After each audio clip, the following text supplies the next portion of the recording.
Hello সবাইকে। তো দেখো আজ একটা রান্নার ভিডিও নিয়ে চলে এসেছি। আজ রান্না করেছিলাম লোটে মাছ।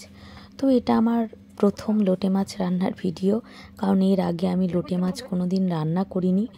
কারণ আমার বাবার বাড়িতে কেউ লোটে মাছ খায় না, আর এ বাড়িতেও কেউ খায় না। তো কিছুদিন ধরে আমার বর হঠাৎ করে বলছে একদিন লোটে মাছ রান্না করো। তো আমি যেহেতু কোনো দিন রান্না করিনি আর খাইও নি, আমি জানতাম না এই রান্নাটা। তো আমি একটু ইউটিউব ঘেঁটে দেখলাম কিভাবে রান্না করা যায়। তো দেখে আমি নিজের মতো করে একটা আইডিয়া বের করে তারপর রান্না করছি। তো আমি প্রথমে মাছটাকে লবণ হলুদ মাখিয়ে রেখে দিয়েছি, আর গোটা গোটা রেখেছি, তার কারণ আছে, পরে বলছি। তারপর দেখতেই পাচ্ছ কড়াইটা গরম হয়ে যাওয়ার পরে তেল দিয়ে আমি গোটা শুকনো লঙ্কা ফোড়ন দিয়ে পেঁয়াজ কুচি দিয়ে ভালো করে ভেজে তারপর আমি টমেটো কুচি দিয়ে দিয়েছি এবং এটা ভালো করে ভেজে নেব। নেওয়ার পরে রসুন বাটাটা একটু বেশি করে দেবো যাতে মাছের গন্ধটা না বের হয় পরে, কারণ লোটে মাছটা আগে তো তেমন খাইনি আমরা। মানে আমি একবার খেয়েছিলাম, আমার মেয়ে হয়ে যাওয়ার পরে একবার খেয়েছিলাম। আমাদের বাড়িতে যে রান্না দিদি ছিল সেই রান্না দিদি একবার করেছিল, তো তখন অতটা মনে নেই যে কেমন লেগেছিল, অনেক দিন আগের ঘটনা। তো এই যে তারপর দেখতেই পাচ্ছ রসুনটা ভালো করে কষিয়ে নেওয়ার পরে আমি শুকনো লঙ্কার গুঁড়ো দিয়ে দিয়েছি এবং কালারের জন্য একটু কাশ্মীরি লঙ্কার গুঁড়োও দিয়ে দেবো। তারপর জিরের গুঁড়ো, ধনের গুঁড়ো, একটু গরম মশলার গুঁড়ো দিয়ে ভালো করে কষিয়ে নেব এবং পরে আমি একটু হলুদও দেব। তো তারপর আমি মাছটা গোটা কেন রেখেছি সেটা এবার বলবো।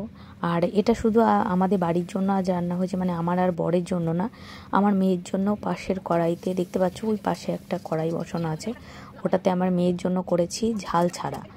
ও তো ঝাল খায় না, তাই ওকে সেম পদ্ধতিতে ওকে ঝাল ছাড়া আমি বানিয়ে দিয়েছি। আর সত্যি কথা বলতে আমার মেয়ে খুব ভালো খেয়েছে। তো এই যে দেখো গোটা মাছটা দিয়ে আমি ঢেকে এই মাছের কাঁটাগুলো আমি এইভাবেই বের করে নেব। তো ওই জন্যই আমি গোটা রেখেছি, কাঁটাগুলো বের করব বলে।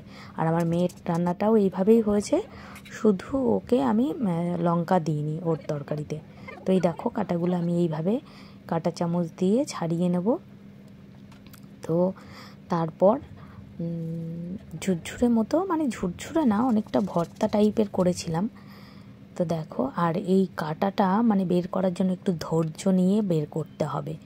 যদি তোমার ধৈর্য না থাকে তাহলে তুমি এইভাবে কাঁটা ছাড়াতে পারবে না, কারণ আমার অনেকটা সময় লেগে গেছিলো এই কাঁটা বের করতে। অবশ্য কাঁটাগুলো বের করে নিলে খুব টেস্টি লেগেছে খেতে। দেখো আমি এইভাবে আস্তে আস্তে সব কাঁটাগুলো বের করে নেব। তো আমার অনেকটা সময় লেগেছিল। এই দেখো দেখতেই পাচ্ছ কাঁটা ছাড়ানো হয়ে গেছে। তো তারপর এটাকে আমি পুরো একেবারে, আর এই দেখো কতগুলো কাঁটা ছিল। তো পরে আমি এটাকে ভালো করে একদম কষিয়ে মানে শুকনো শুকনো করে নেব, কোনো ঝোল রাখবো না, মানে ভর্তা যাকে বলে, লোটে মাছের ভর্তা করেছিলাম আমি। তো আমার তো দারুণ লেগেছে। আমার মা কেন জানি না, আমার বিয়ের আগে কেন মা ওই বাড়িতে রান্না করতো না এই মাছটা জানি না, কত মানে বাজে কথা বলতো, এই মাছ খাওয়া যায় না, হ্যানা ত্যানা, যাই হোক।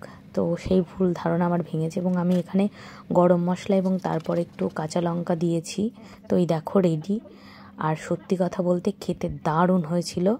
আমার মেয়েও লোটে মাছ দিয়েই ভাত খেয়েছে, আমি সেই ভিডিওটাও করেছি যে দেখো, আমার মেয়েও খুব ভালো খেয়েছে, আর কোনো কাটা ছিল না, তো খুব সুন্দর খেয়েছে আমার মেয়েও।